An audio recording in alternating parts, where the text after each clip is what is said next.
Hey, how's it going everyone? Welcome to another video from JP Tech. In this video, we're going to run Battlefield 1 on the low preset with a 200 FPS cap on 1080 resolution. We are going to be running the game on a Ryzen 7 1700 with only 6 cores enabled at 3.8 GHz.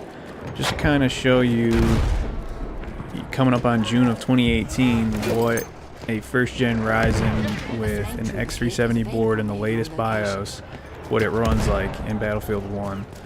And with this processor, we're going to be running the MSI 1060 3GB model.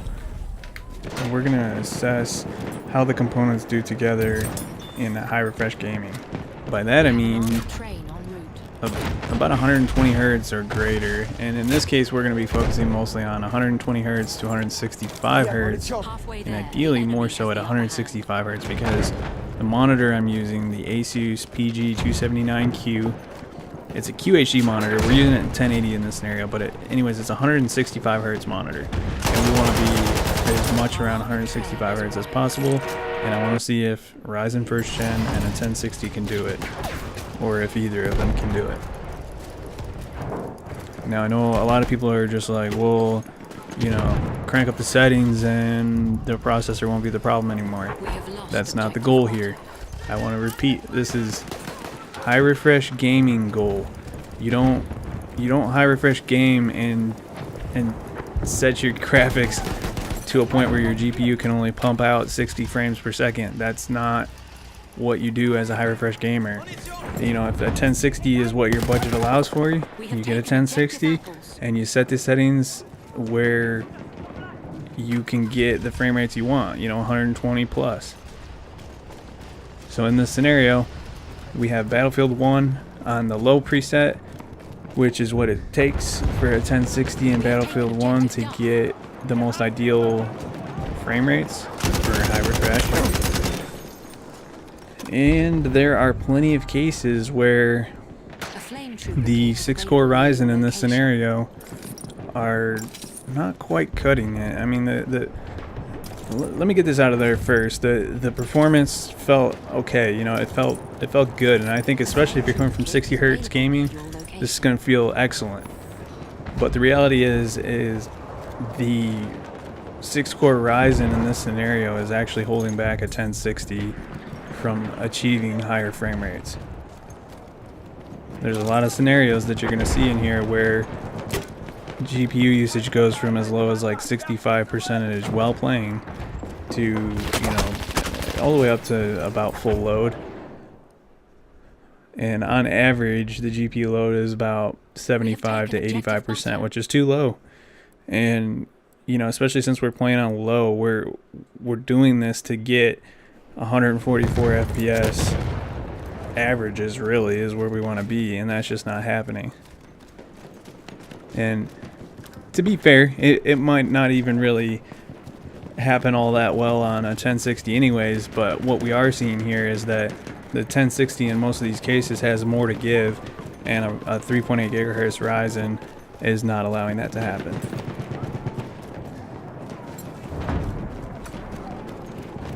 Now I'm just showing you guys this video so you can kind of see for yourselves. If you like what you're seeing performance wise, then, you know, I'm not going to tell you otherwise. Like, I'm just trying to show you what it is, and, you know, if you like it, you like it. If you don't, you don't. And for me personally, this isn't quite enough. I just don't think that this is an ideal processor for high refresh gaming. And I'm not even if you enable the extra 2 cores on the Ryzen 1700, in Battlefield it's not really doing anything for you. In some games it will, but in Battlefield it's not utilizing 16 threads. If I enable the other 2 cores, 4 threads total, we'll see that they only get used very, very minimally, and in my experience it's done very little in this game to increase frame rates.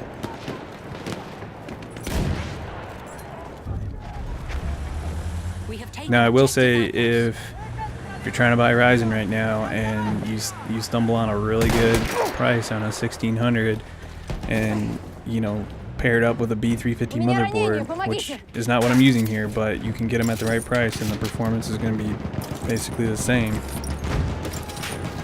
And you get, you know, Ghz 16 DDR4 3200 memory like this. You can get a pretty cheap setup, you know, and running something like a 1060, I think this would make a good budget system. We're going to look at some other CPU configurations with a 1060 and kind of see if it's, you know, worth it or not to spend more money on the CPU when you're using a 1060 for high refresh gaming. So we're going to take a look at that. And like I say, for the right money, a first gen Ryzen with a 1060 could be a great system. And I think that especially someone coming from 60 Hertz is going to notice huge improvements in the way it feels, even though they're not achieving peak high refresh performance. So with that said, though, this video is kind of just let's get a good baseline. I'm gonna do the 8-core video very soon as well, but I wanted to get this out there because I think that the Ryzen 5 CPUs are more realistic to what most people need. And in many cases, the 8-core is not gonna make high refresh gaming any better. So at that point, we kind of have to take a look at Intel. But you know, before we go jumping into and saying Intel is the only way to go, we're gonna take a good look at the 2700X that I have on hand. We're gonna look at that both in 6-core and 8-core modes, and you know, we're gonna see what those extra clock speeds and slight IPC advantages that Zen Plus has brought.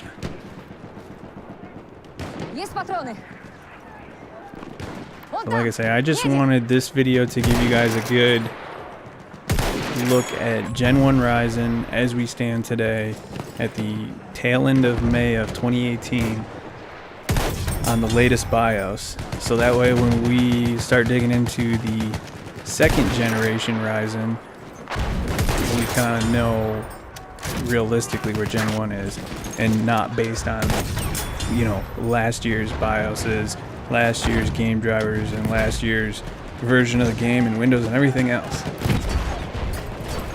So this is the most up-to-date look at a 6-core Ryzen configuration with a 1060. And this is what you get.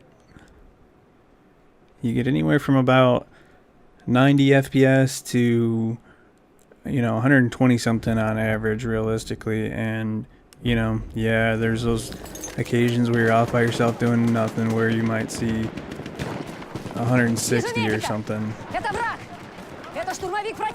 So I hope this video helps everybody that's interested in first gen Ryzen or even second gen Ryzen kind of see where Gen 1 is in terms of overclocking with decent memory and a 1060 in Battlefield 1. It really doesn't even matter so much that we're using the 1060 right here.